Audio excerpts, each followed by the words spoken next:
This is Beyond the Bell Tower, where an elite group of North Carolina State University students give us a behind-the-scenes look at their steps to success and show us how they attain even their lofty goals. These students, who are in the top 10% of the country, are active in Student Support Services at NC State, a nationally recognized program designed to provide support for low-income, first-generation college students. Nationally, this population has an 11% graduation rate within 6 years. The Student Support Services students surpass that rate each year and go on to become doctors, dentists, accountants, and engineers. They work at Google, Apple, and the NCAA. They have earned PhDs in Ivy League colleges. These students go well beyond the bell tower to reach this level of success.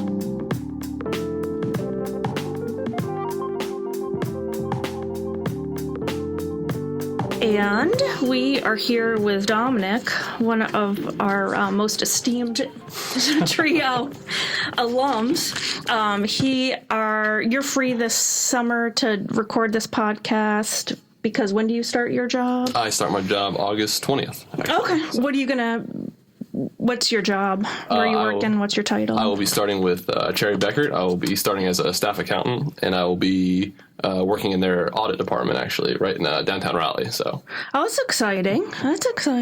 So now we know where you're at now.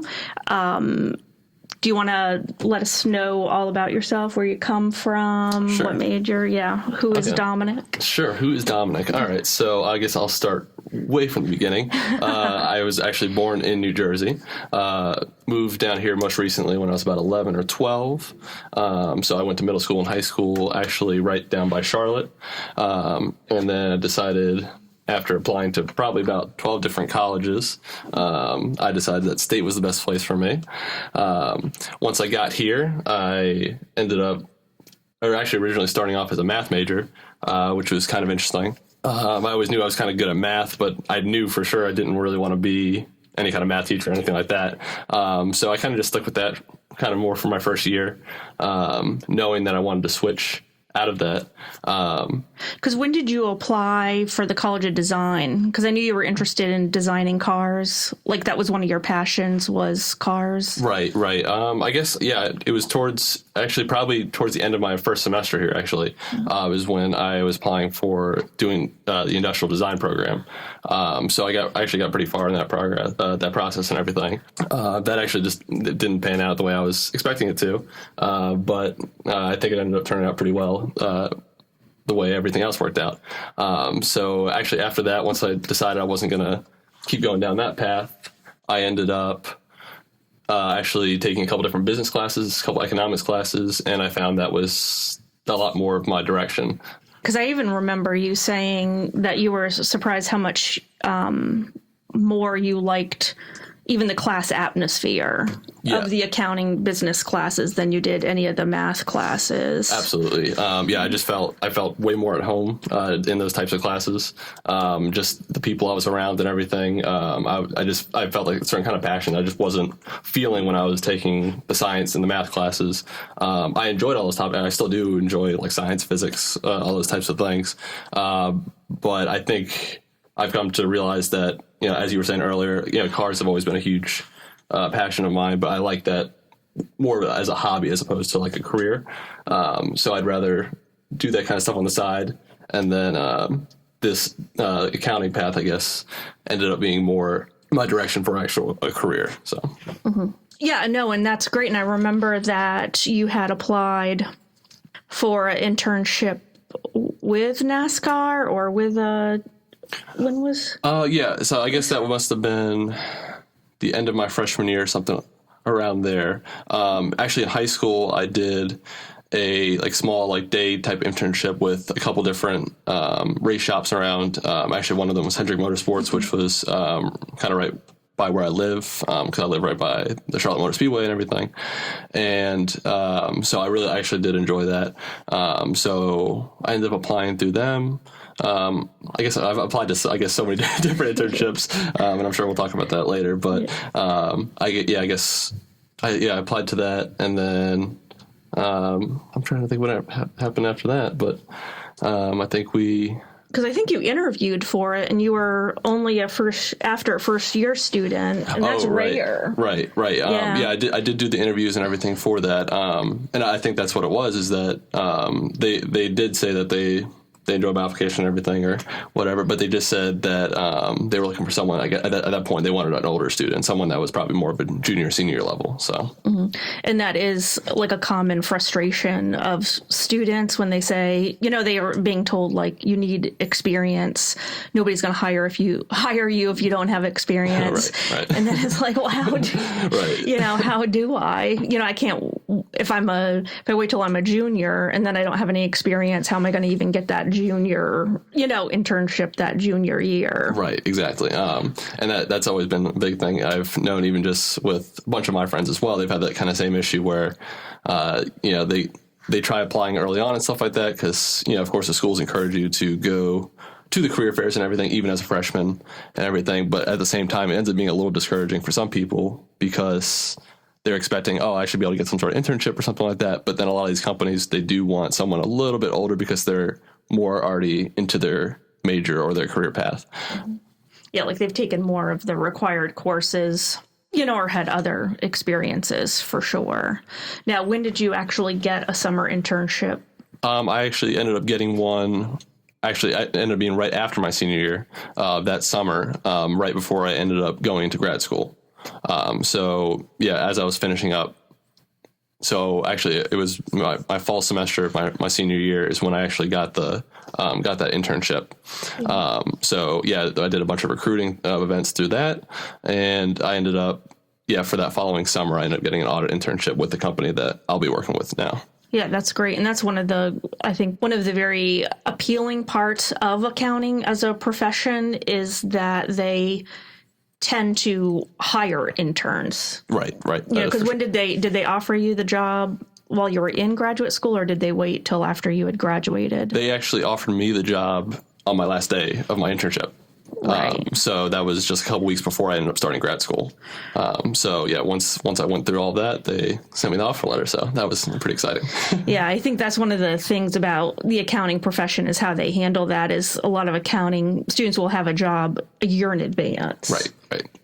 Which is super comforting. That is for sure. Yeah, it was definitely nice, even going through grad school, knowing that I was already set up for now. Once I graduated the program and everything. And about half of my grad program, the first semester they were actually going through recruiting and everything, and it was nice not having to actually do that. Being set up already was definitely a little bit of weight off your shoulders. So right, exactly.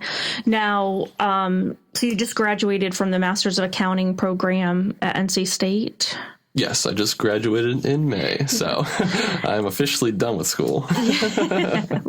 Well, you're not done with the CPA testing. Right. CPA is a whole other thing, but so I'm still in the process of studying for those exams and taking those as well. So that's pretty much what most of my summer has been dedicated to so far. Right. Can you just explain a little bit about what a CPA is and the CPA exam process? Sure. CPA, or a certified public accountant, it's just a distinguishing title in the accounting field. Even if you don't end up practicing public accounting, a lot of the times accountants like to just have that title. It just shows clients that you are indeed qualified to be doing your work.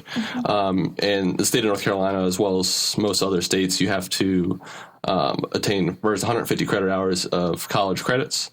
And then there are 4 different exams that you have to sit for and get at least a 75 score of in order to actually get your CPA license. Mm-hmm. And how much time do you usually have to spend studying for those exams? Yeah, each one of those exams, it's usually at least 100 to 150 study hours, and then on top of it, review for each of those. Usually most people end up doing the Becker program, which is it's like a video lecture series along with a textbook for each of those sections where you just go through all those lectures, you do multiple choice, all those types of things. And the tests, the way they're laid out is basically there's 5 different sections. The first 2 sections are usually multiple choice type sections. And then the last 3 sections are all more short answer, looking up the tax code, looking up authoritative resources, and coming up with answers, like short answers for those as well. Now, have you sat for any of those exams yet? Yes. So actually, I just ended up sitting for the exams called Reg, which is mainly tax information. I just sat for that. I want to say about 2 or 3 weeks ago now. So I'm waiting to hear back on scores for all of that. So Right. And now you're studying for the second one? Right now. So I'm studying for, it's called FAR, this is mainly financial accounting is what it's covering. So that's more of your traditional like journal entries, debits, credits, all those types of like really kind of stereotypical accounting things that you would think of. Now, why would somebody want to be an accountant if they're going to have to take tests about taxes? I mean, because that's like, to me, that's like horror. That'd be my worst nightmare. That's like a nightmare dream, is like waking up to like sitting in an accounting tax test. Right. And that comes down to the CPA certification itself. Of course, a huge thing that people think of when they think of an accountant is, oh, they do my taxes. But actually, I'm a perfect example of that. I won't be doing taxes or anything like that. I do audit, which is reviewing companies' financial statements, making sure they're in accordance with all proper regulations, and that they're fairly presented, so that when investors or creditors or anyone who's going to be using that information looks at that, they can be assured that that information is correct. That CPA license in itself, there's really actually a lot more, like I'm saying, a lot more directions that you can go into. Compared to, other than just tax or audit. People will go into private industries. They'll just, they'll work for all the kind of major companies that you would think of. And they can work in the finance department, economics. It really opens up a lot of different paths.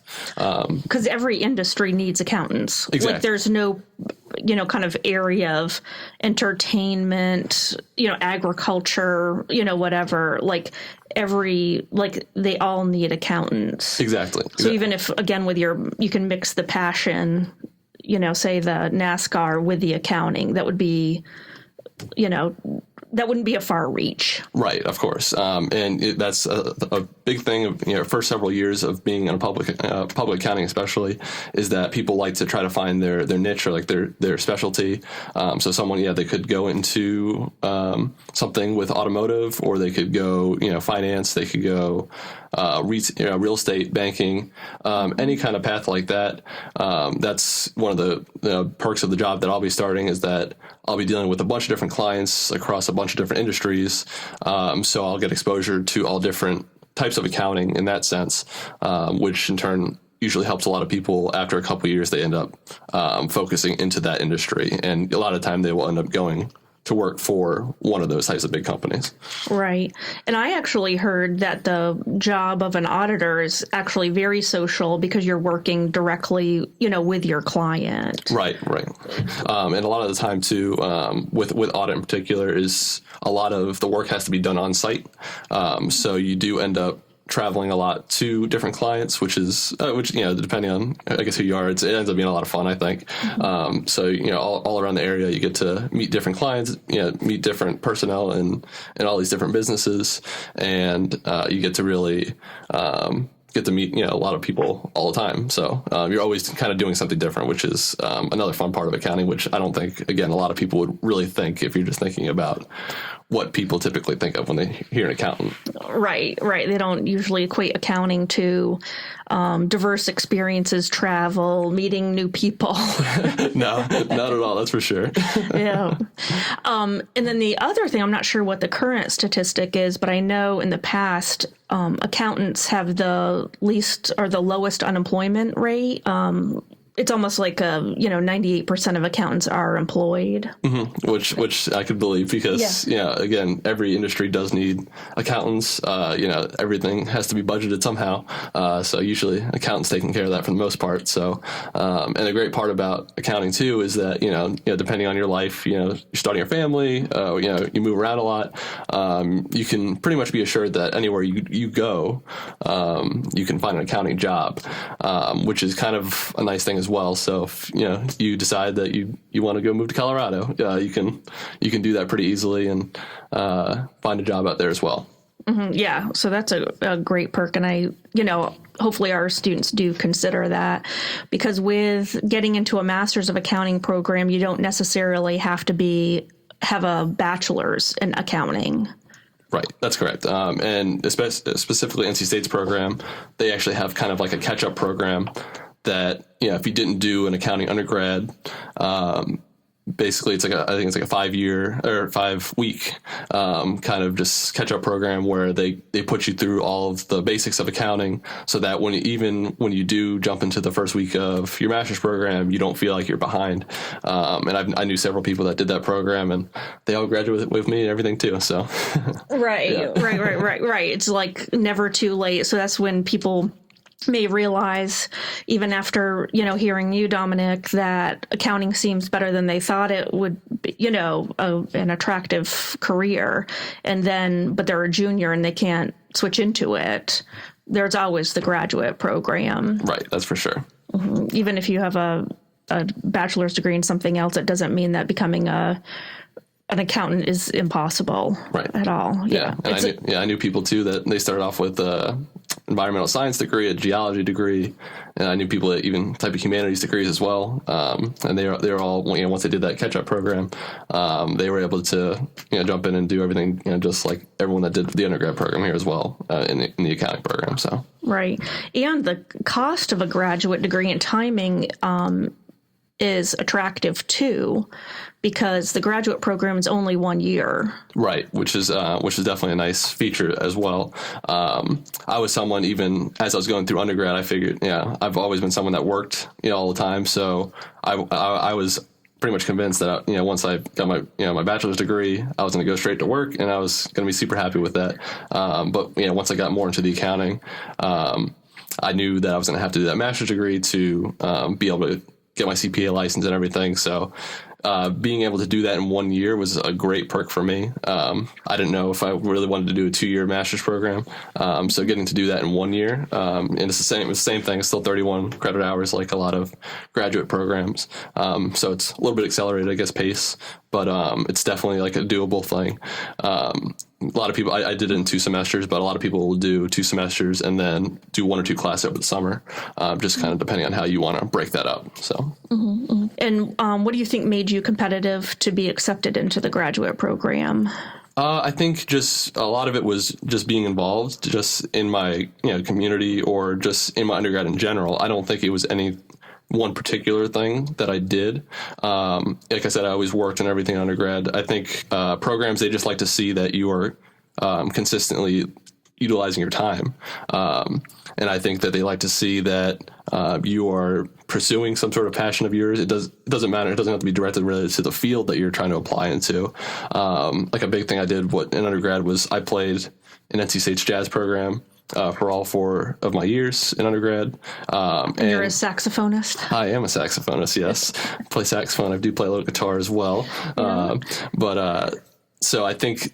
You do weddings? I do. I've actually, people have talked to me about doing events and stuff. So, it could be something I do down the line. But, so I think companies, especially or even just master's programs, like we were saying, they like to see that you're consistently involved in something that you're passionate about. And I think that more than, specifically doing something that's pertaining to that major. I mean, you could do that as well, but I think they like to see that.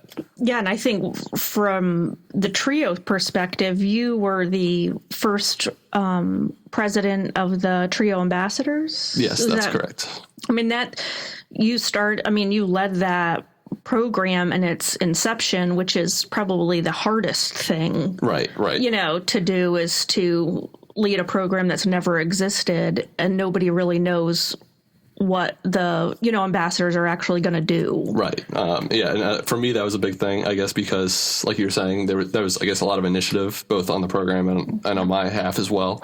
There was no precedent before, so I think for me that was like a big part of just my overall experience, because I got to really kind of shape what I envisioned like that program being.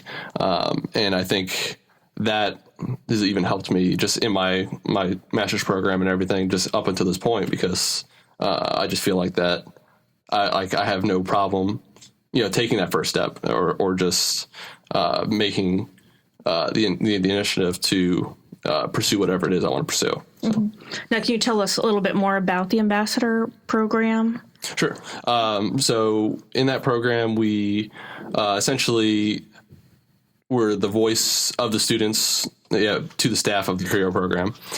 So we helped kind of come up with different social events or any kind of community building activities that we thought would help bring students together, help them grow, help them find their path as well.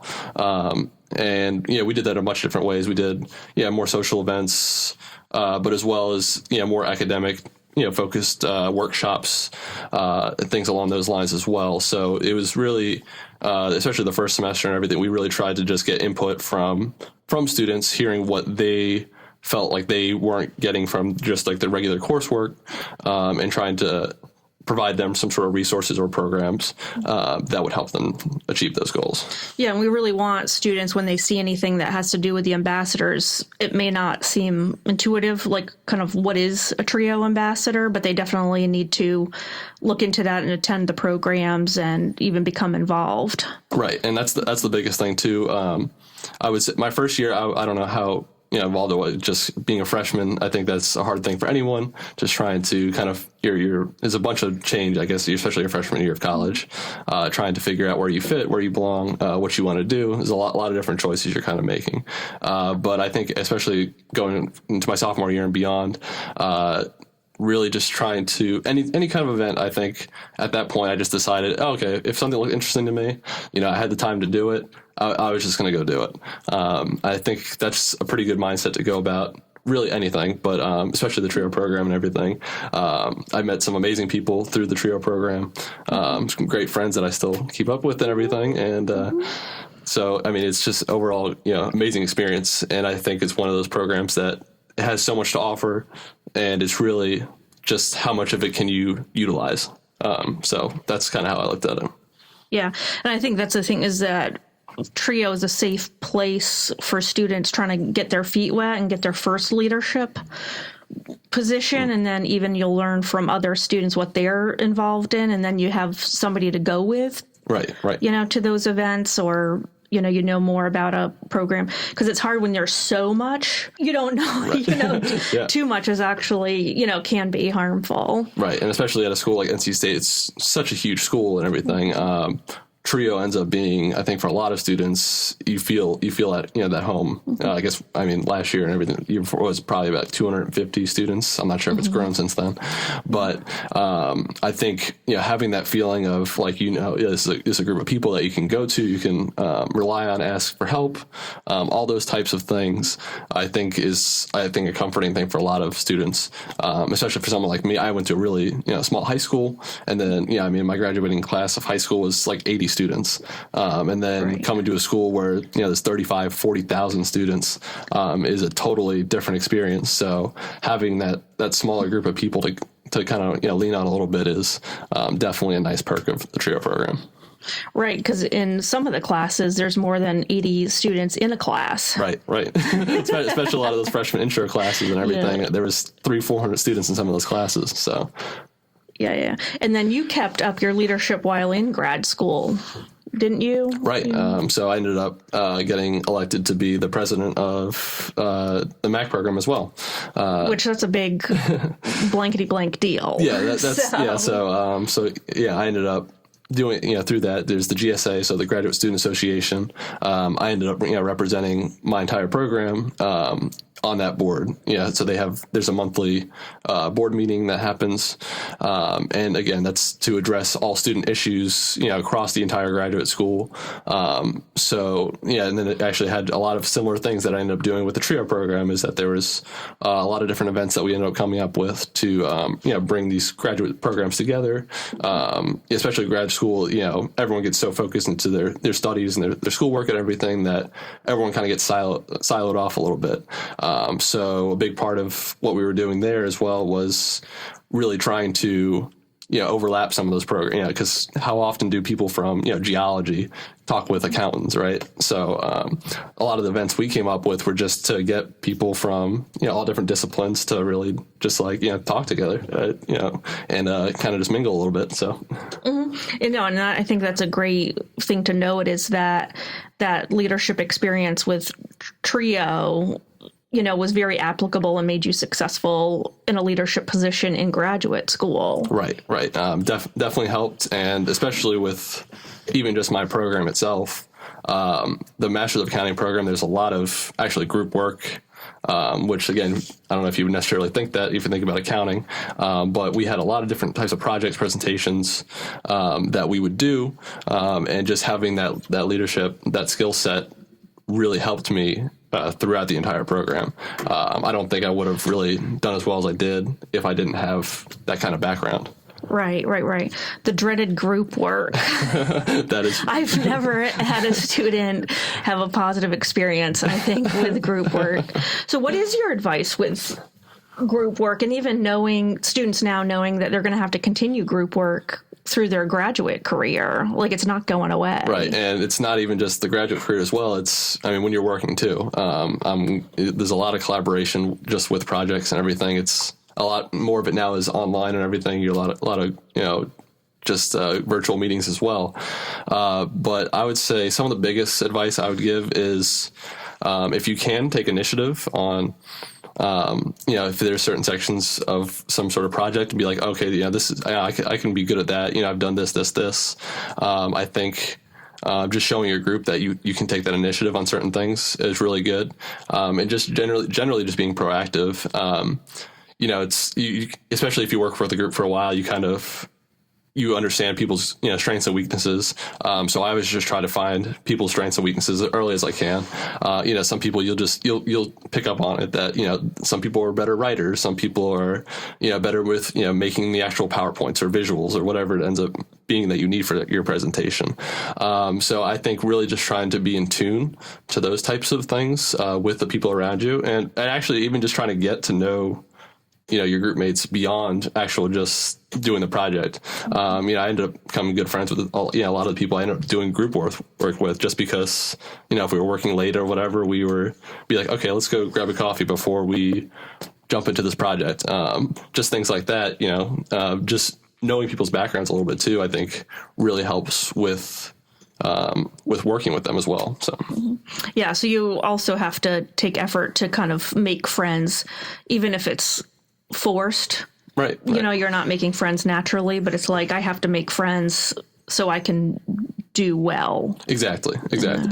Because, again, even though you're doing a lot of group work and stuff like that, it still is a self-driven process. Same with school, same with work and everything. Even though you're working with a bunch of people all the time, your results and everything still are a product of you.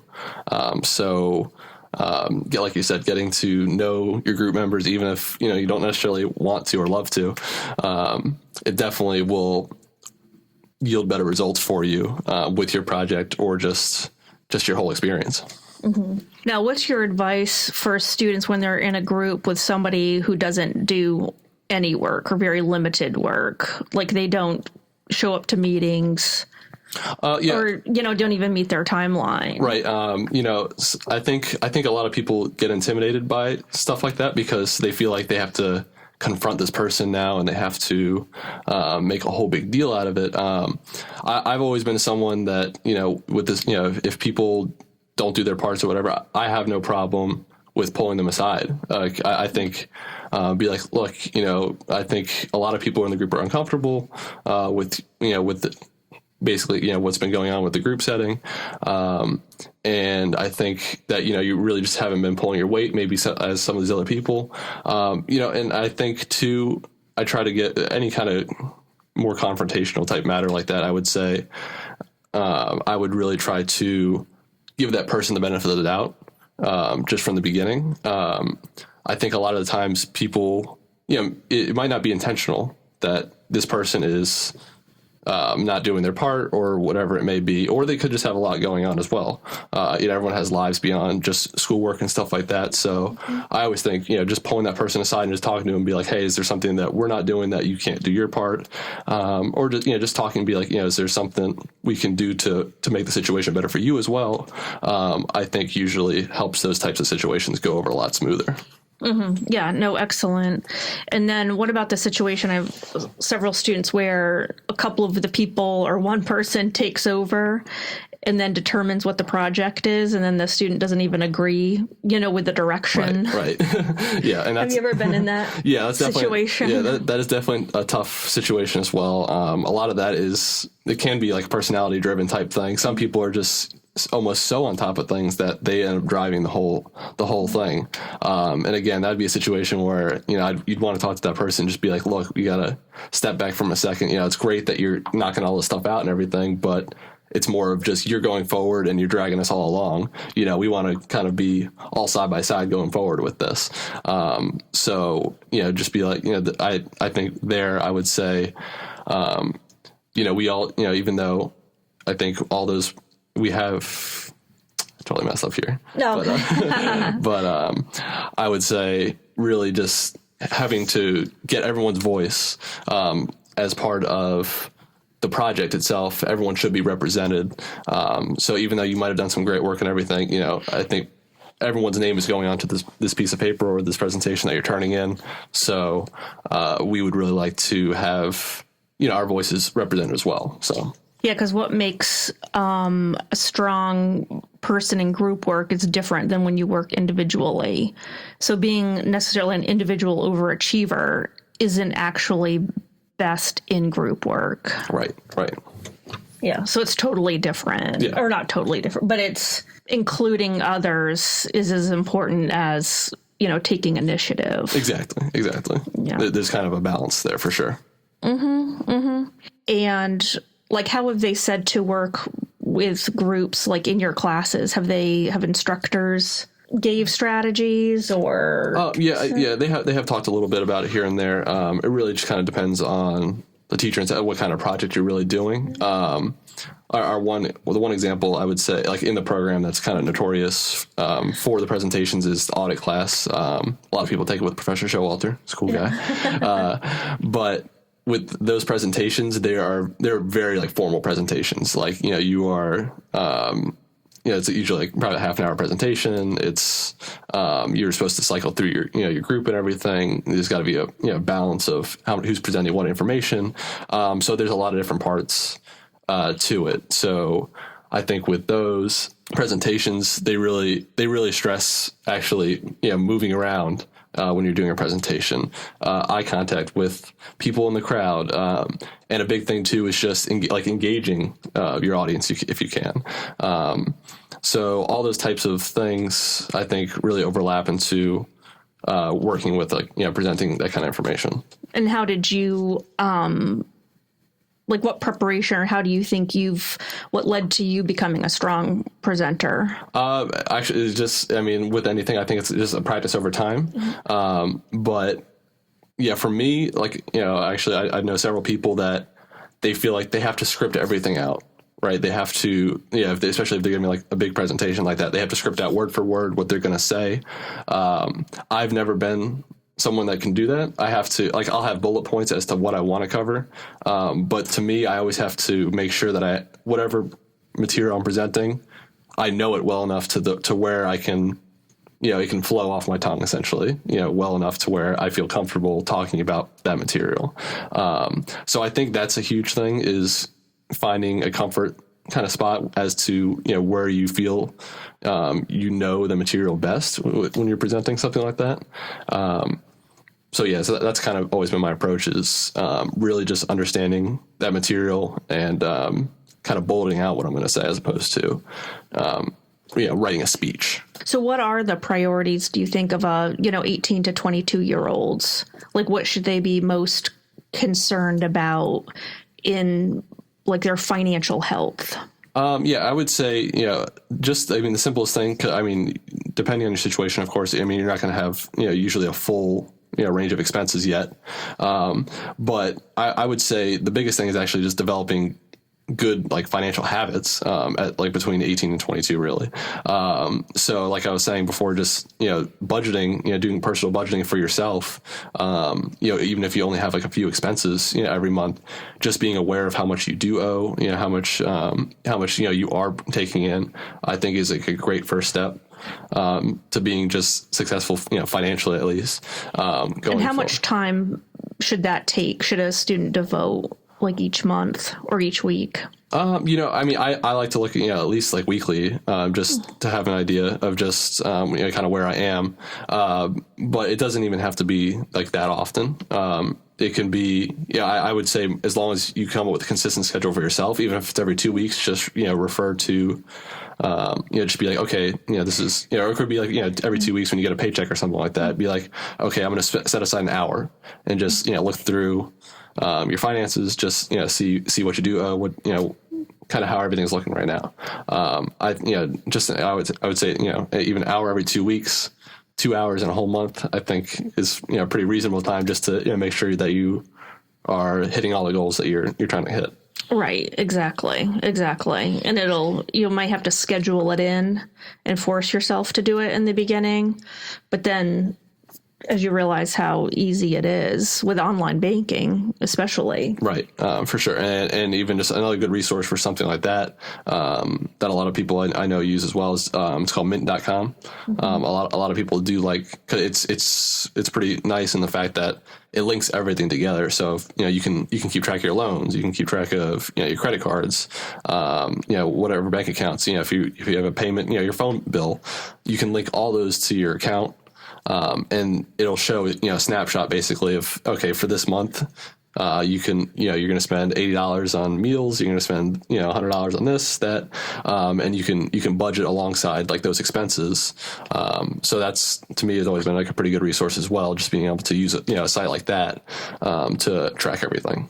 Yeah, and we have to acknowledge too that not spending money can be painful. That is definitely true. That is definitely true. Prioritizing wants versus needs is another part. Like as I was saying, is being from an 18 to a 22-year-old.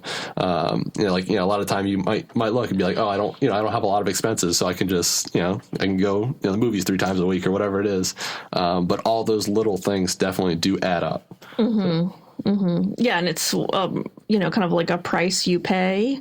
It's like even doing well in school, like doing schoolwork, 7 days a week for multiple hours at a time, even all night long is emotionally and physically painful, but you realize the long-term investment of it. And so the discomfort that you feel right. when you say, no, I can't spend this money. Right. Mm-hmm.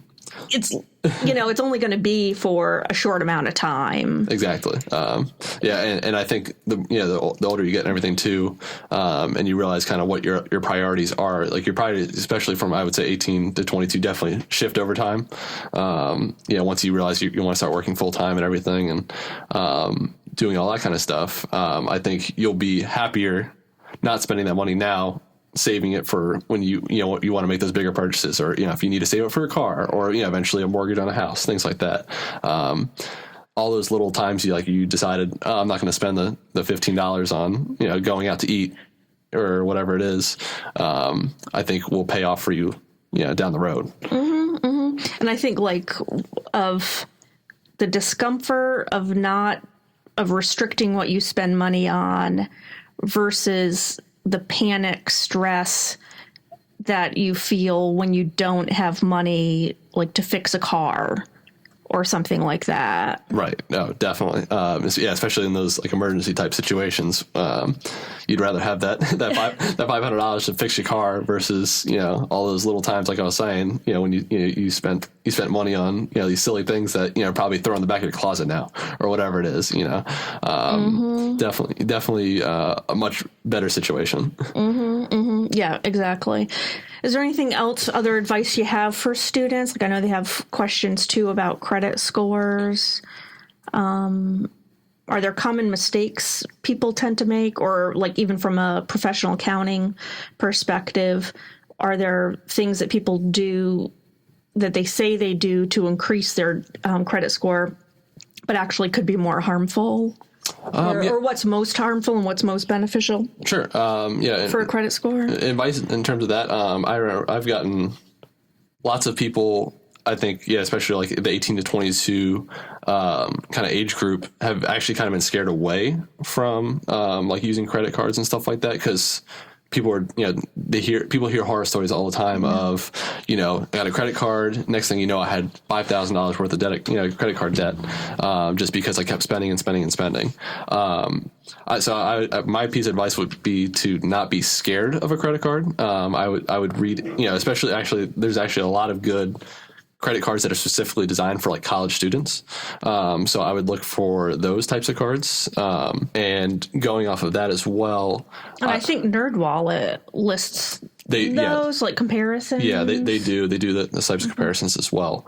But I would say, don't be afraid to get a credit card. And not, of course, I would say the biggest advice with that is, if you're going to use the credit card, already have the money for it if you're going to be actually using that card. The biggest thing with a credit card when you're from 18 to 22 is just actually building your credit score, so that when you want to buy those bigger purchases, the house, the car, whatever it is, you already have, this is 4 years of time where you could be building your credit score a little bit. So the most important thing in building a credit score is actually paying the credit card bill. Yes. And not how much money you put on the credit card. Exactly. Or how often you use the credit card. Right. So use it more as a tool, pay, if you're going to use it, when you get that monthly statement, be able to pay it fully, 100% on time. Just, again, because the biggest thing with actually one of the hugest, like the biggest, parts of determining your credit score is like the length of credit, as to how long you've had your credit. So again, this is, 4 years where if you just, intelligently use the line of credit you have, you can, actually be setting yourself up without even realizing it, to be able to, get a better loan or, with a lower interest rate, all those types of things that you're going to want once you're working full time and, you start your life and everything like that. Mm-hmm. And when should credit cards be used in emergency situations? I mean, obviously life and death, but are there? I would say for a credit card, I guess I would the least, like the last case scenario. Yeah, it's more, to me, I would always say it's a more of a last resort type thing. Ideally if you can pay it, up front right there, I would do that. Or again, too, even if you did have that emergency type situation, a lot of times even the credit cards, you do earn, even rewards and stuff like that for using the credit card itself. I wouldn't, of course, don't fall into the trap of always using it just because of that. But, if you had the $500 in the bank to fix your car, it wouldn't be a bad thing to, use the credit card, to pay the $500 or whatever with the credit card, get the rewards from that as well. And then, of course, when you get that monthly statement, just pay the credit card off. Mm-hmm. That would be a good use of credit. Right. Exactly. Any other parting advice? Yeah, I would say just, as you go through your studies and everything, I would say, just be willing to try new things, try new classes, things that maybe you are a little skeptical about. I would go for it anyways. I think just having, I'd say college, especially, those 4 years is a lot of learning, probably more than you're going to realize until like you're really done with college. So I would say whatever you see that looks interesting to you, or maybe you just want to hear a different perspective on something, just give it a shot. There's not going to ever be a time, I don't think, in your life probably where you can just walk across, a campus or wherever you are and just try 20 different things in a day. So while especially TRIO program, they offer, a bunch of different programs as well, and they're, free to their students is, everything. So, having the opportunity to just go do different things like that, I think, will be worth your time in the long run. So that's what I would suggest. Yeah. And being denied from an internship or denied from, the major you thought was best for you at the time does not determine future success. That is definitely true as well. I would say just stay persistent with whatever your goal is. Mm-hmm. Understand that, of course, there's plenty of other people out there as well that are going for the same thing you're probably going for. So it's not that you're not qualified. It's not that you're not capable of doing whatever it is. A little denial every once in a while is part of life, as you will find, and just use that as more a fuel to just keep bettering yourself. I definitely did that. I mean, I think me and Sarah thought I applied to more internships and everything than I could think now. But it does pay off. It does get you to where you want to be, as long as you are persistent and keep working for your goal, whatever that may be. I think you'll get to where you want to be. So. Mm-hmm. Yeah, and we're excited, Dominick, that you're staying in Raleigh. We're really happy about that. I'm excited too. Raleigh's definitely been a good spot for me. Yeah, and so we definitely want to keep you involved with all of our students. Absolutely. Okay, thank you so much. Yeah, thank you.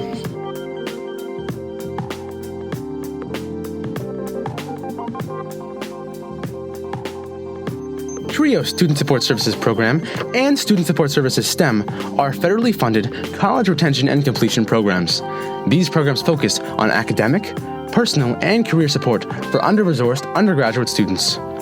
At TRIO SSS and SSS STEM, our goal is helping our students reach their goals.